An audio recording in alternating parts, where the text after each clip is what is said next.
Waffle Gang, I do hope you're well. My name is Mark and today we're checking out some more Reddit stories, and if you do love a Reddit story, why not consider like, subscribe, maybe that notification bell too, and let's crack on with today's first story. Much love, guys. Now today's first story comes from LatterDirt8517 from the Am I the Arsehole Here subreddit, and it says, am I the arsehole here for getting suspicious of my boyfriend's perfect gift? Long story. I love Gundam. It's an anime, manga, game series for people who don't know, and I collect models of the various mechs of the series. When I was at work one day, I was talking to a guy on a Reddit post who was selling his GFFMC Wing Gundam Snow White Prelude model kit. I've been looking for one for a while, which go for around $500 to $600. I offered him a trade, but he ultimately declined, and I can't reasonably afford to buy it for myself with my current income. Fast forward just 2 days later, when I got home from work, I see that exact model kit sitting on mine and my boyfriend's bed. I was ecstatic, literally giddy with joy. I hugged and kissed my boyfriend, thanking him, but a few minutes later I realized I never told him anything about this model, nor have I told pretty much anyone outside of Reddit. So when I asked him how he knew I wanted it so bad, he just shrugged and said it's because he loves me. For some reason, that answer didn't sit right with me. After trying to pry an answer from him, I started accusing him of spying on me or maybe going through my phone when I wasn't looking. We so rarely argue, but this became pretty heated and escalated more than I anticipated. I got angry and I brought up our age difference, calling him a creepy old man who spies on me.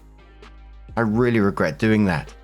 I know he feels self-conscious about it because my parents once ridiculed him for it. It's always been a worry for him people will judge us.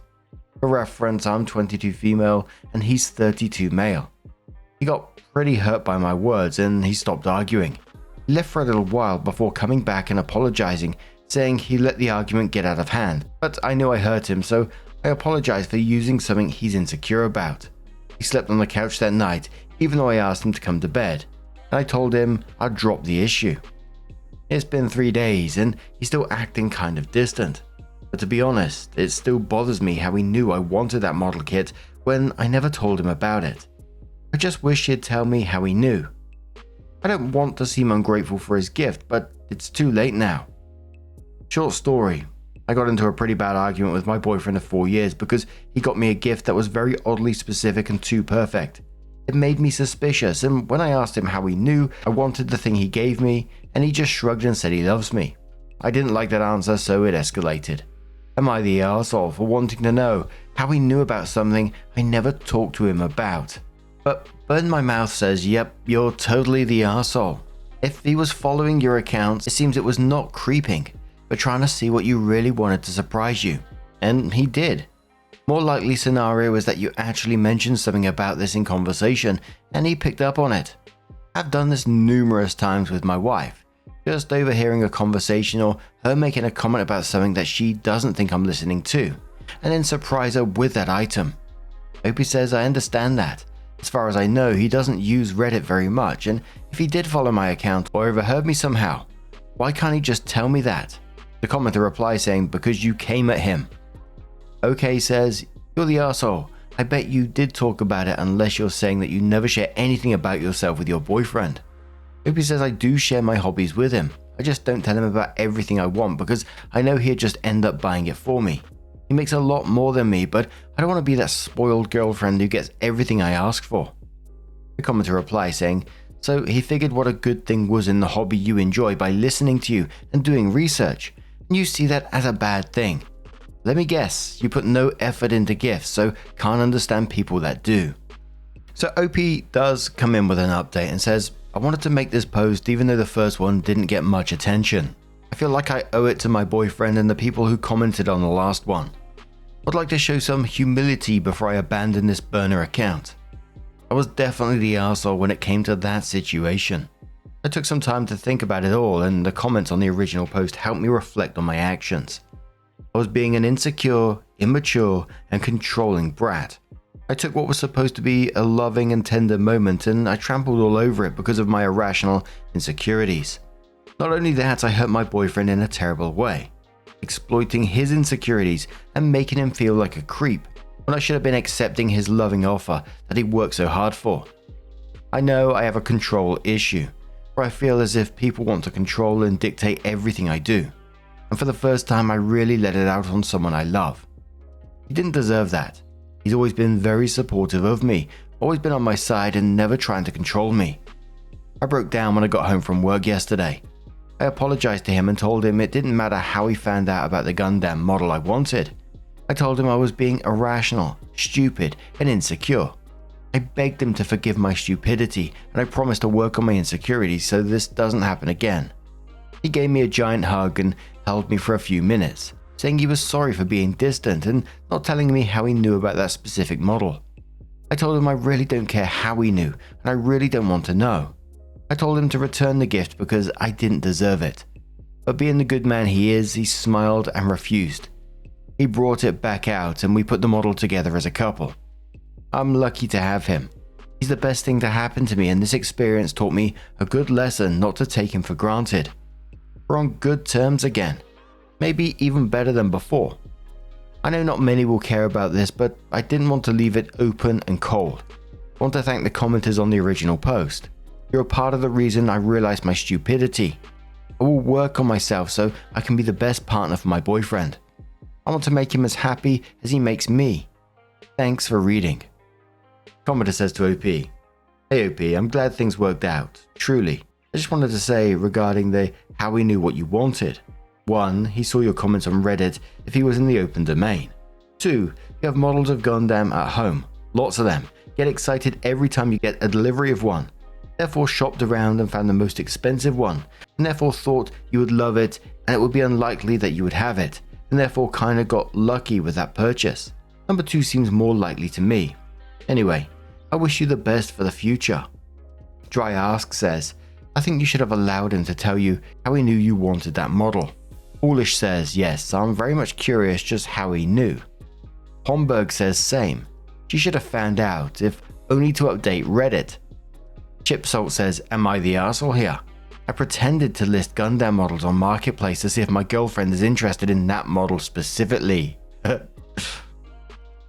And there was a whole load of comments after this one mentioning the age gap, him potentially looking through her phone and being controlling, and maybe she should have got how he knew the exact model she wanted. Someone suggested that he did it through a process of elimination, that he went through models and then found another one. Someone replied to that and saying Bandai has produced over 2,000 different Gundam kits. The odds of him looking for gaps in a collection and picking this very niche version of a mech is tiny. Basically the comments being either the age gap is the issue and there's controlling behaviors within it, and other people saying the age gap isn't the issue and he just researched and try to find her something she loves. But what do you guys make of this situation? Was you freaked out by it? Do you think the age gap is an issue? Let us know your thoughts down in the comments below, and let's move on to another story. Now, our next story is from Careless Hornet 4343 from the Am I the Arsehole subreddit. And it says, "Am I the arsehole for deliberately misunderstanding my child's father?" So, I had a baby some weeks ago with my partner to whom I'm not married. We've been together a while, and I've given many compromises in this relationship. While discussing baby names, we had a few disagreements on names, but ultimately decided on a name we both liked well enough. The surname was a sticking point. He wanted the baby to have his name alone. I offered to hyphenate because logistically it's easier for the baby to have both of our names. He's been drinking the red pill Kool-Aid lately. A large bone of contention in this relationship, and went off about how it's tradition and the right thing to do, and his right as a man to have the baby have his surname. He told me I'd be emasculating him and may as well be a single parent if I won't grant him this one little ask. My word is final. Babies having one surname. This was late in my pregnancy, and I didn't have it in me to fight, so I told him that I understood what he was saying. Fast forward to 3 weeks ago when baby's birth certificate came. He blew a gasket when he saw that I'd given baby my surname. He rehashed the conversation above, saying I agreed to give baby his surname.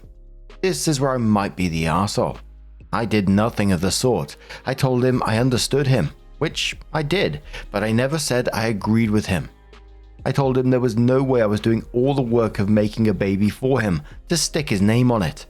When we brought up tradition, I told him it's also traditional for him to marry me before having a baby, but he was happy to ignore that. I told him it was traditional for him to be the provider, but I do that too. And I pointed out other holes in his logic. I told him trying to bully me into submission with his red pill bullshit when I was exhausted from pregnancy didn't work. He should have known better than to expect me to not share a surname with my child. He said the baby should only have one surname. They do. So why is he mad? He went crying to his brothers and mother, all traditionalists and misogynists, and now they're all up in arms. Am I the arsehole? ETA, there seems to be some confusion. We're not married or engaged. I don't believe in it, and he's never seen the point of bring the state into your relationship, so we agreed to never marry. He's on the birth certificate as the father. Baby just has my last name, but father is listed. Thanks for your feedback. I'll be asking him to come for a talk so I can plainly address the issues you guys have helped me see. Thank you for that. Oh, dearie me. Of course you're not the arsehole in this situation. It was the cherry picking of traditions that he wanted to follow. They're demanding to be like the head of the household while she's the actual provider. And OP didn't lie. She said she understood what he was saying without saying, I agree with you, which was perfect. She offered compromises on a hyphenated name, which he didn't want. It did make me chuckle though. There was like all the talk of the red pill logic, and then he goes running to his mum at the end there. Absolutely don't back down to that shit. But a commenter says, not the arsehole. You told the truth and nothing more. I read your post correctly. You agreed the baby would have one surname. You didn't agree to which one. So why are you still with this guy? He doesn't respect you. He doesn't provide for you and the baby. Please don't say because you need him or love him. Opie says, I'm considering the relationship. The truth is, he wasn't always like this. He fell on hard times and unfortunately chose to cope with that in an unhealthy way. At his core, I believe he is of good, but I need to have a frank conversation about the ideologies he's leaning into and the harm it's causing in our relationship. Opie also responds to another comment saying, I hate that I sound like every enabler, and perhaps I need to do some introspection to see if that's what I've become. But he wasn't always like this. Life's been hard for him lately and his coping strategies have led us here. I need to have a frank chat with him about how it's affecting us. Commenter says to OP, was he not there when you were filling out the forms? Because that's pretty telling too. Not the arsehole. What to name the baby is definitely a valid conversation to have, but he wasn't having a conversation with you. He was trying to bulldoze you without compromise. OP says, I registered the baby on my own. He was there for the birth and everything, but his paternity leave was pretty short, so the admin of registering fell on me. Commenter says, not the arsehole, and please do not relent and change the baby's name. I just had a baby in August and shit's tiring. Congrats on your new addition, and my condolences you have to spend 18 years dealing with his family though. Opie says, I'm beyond in love with my tiny human. I hope you're doing well too with yours. Should this spell the end? I'm lucky to have my village and the means to minimize the suckiness of breakups. There's no world in which any child I birth will not share a surname with me. My compromise of a double-barreled surname stands. No other offer is on the table. Commenter says, info. Why are you still in contact with all those people that do nothing for you? Seem you would lose a lot of stress, anxiety, and financial hardships just cutting this person loose. Opie says, which people? Sorry, baby's dad and his family? He stormed out on Thursday night, and Friday morning his mother sent me a voice note berating me. I've since received messages from his family criticizing me for my decision, but no word from my partner. I have not responded to any of them, so it's one-way comms at the moment. OP on life, and says, I'm very fortunate to be in a position where I don't need anything from him. I'm financially secure, I have a good job and a good support system. I don't need his financial backing to raise this child. I've texted him asking to come home so we can talk. I'm thinking of having a mediator/neutral party there to avoid things getting out of hand. So it was a month later that OP came in with an update and says, so it turns out he's got some deep-seated resentment for me. He resents me for earning more money than him, being further in my career than he is, not losing my job during COVID like he did, having parents who love and support me, not being a submissive woman, lol, having a present and loving father, not combining our finances under his control, thus making him feel small. On the brighter side, I'm 12 weeks postpartum and already 75 kilograms lighter, which I'm just jumping in here because in the comments there was confusions about the 75k lighter, obviously, but she's talking about the boyfriend. So when I last came here, I said I'd ask him to come home and discuss our future with baby, preferably in the presence of a neutral party. He left me on red for a few days, though I could see he was spying on us through the Ring doorbell and baby's monitor. I disconnected them both and he finally responded. He came home, still irate. His stance still hadn't changed. He seemed to have been bolstered by the days he spent with his family. He rejected my request for us to do this in the presence of a couples therapist, the best natural compromise I could offer. I asked him how he proposed we move forward. Then, and he went on a rant where the above came out. It was a full mask-off comment. If there was any part of me that wanted you guys to be wrong about him, it died that day. He again rejected the offer to hyphenate baby's surname. Apparently I'm disrespectful and insolent. Funny enough, his mother's favorite was to scold people she disagrees with for refusing to do what's right and give baby their rightful surname.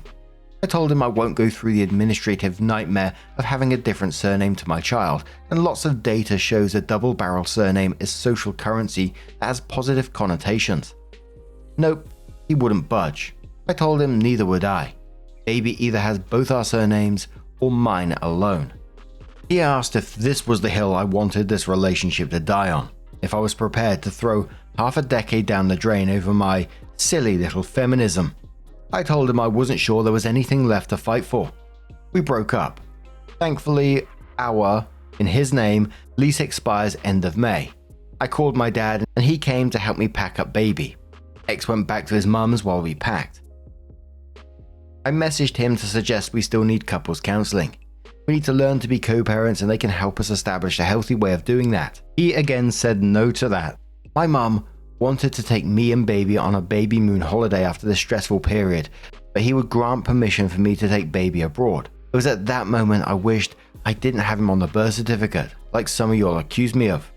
I'm assuming that he wouldn't grant permission for her to take the baby abroad. Opie continues, it's going to be a long road ahead. I've instructed a lawyer to help us set up a formal agreement to avoid this in the future. He's not responding to correspondence from the lawyer, so that's fun. He's sulking.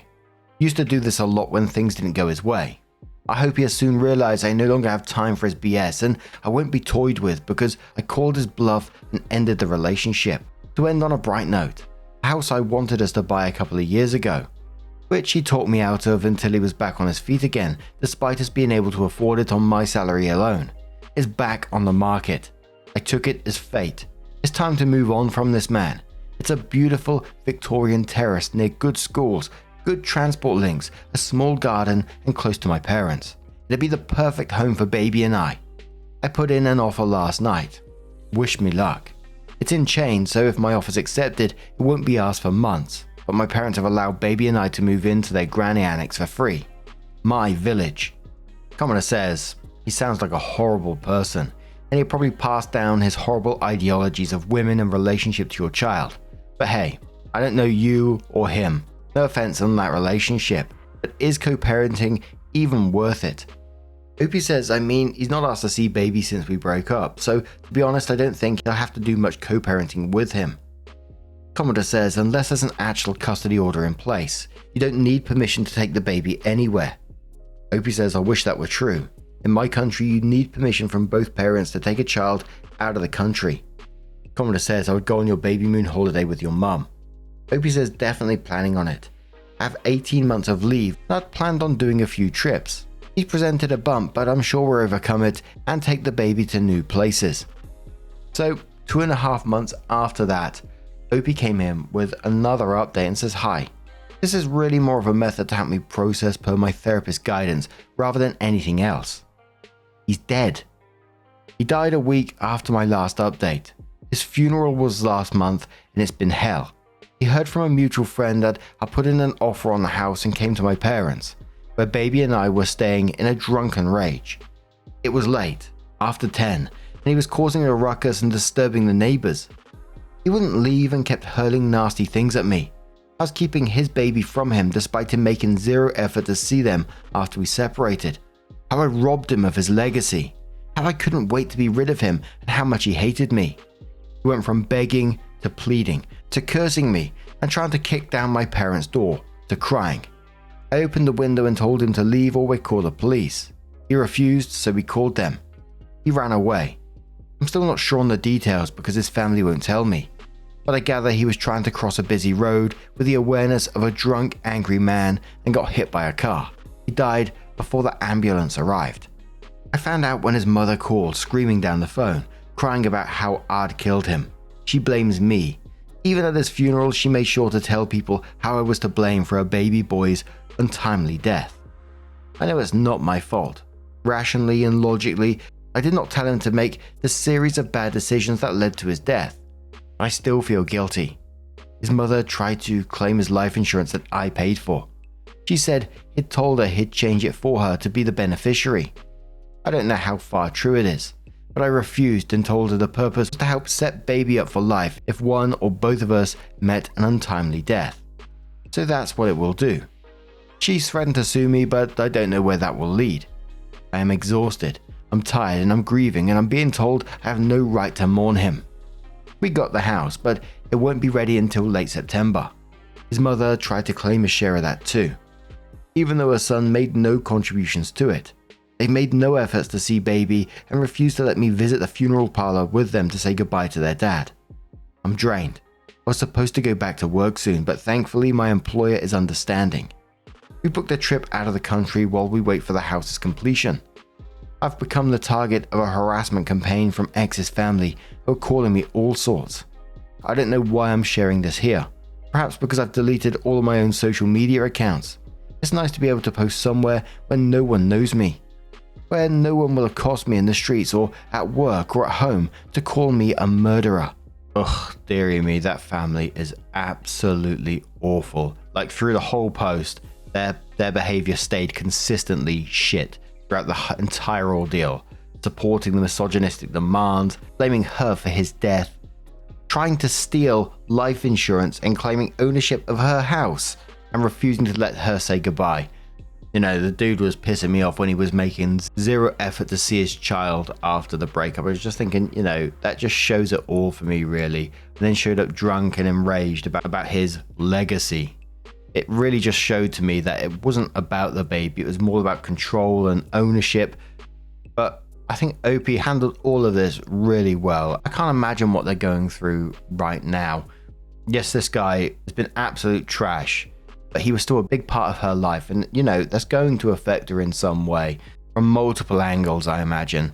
So I'm super glad that she's getting therapy and taking that trip, because she does need space away to heal from these awful people. And to be frank, the baby's going to be better off not knowing that side of the family. So in the end, all I can do is wish OP and baby all the peace and happiness going forward. But what do you guys make of this situation? Let us know your thoughts down in the comments below. But just a huge thank you for being here today, getting involved in the stories. Your love, your support, your time, it always means the absolute world to me. So thank you so much for being here. And hopefully I'll see you in the next one. Take care and much love.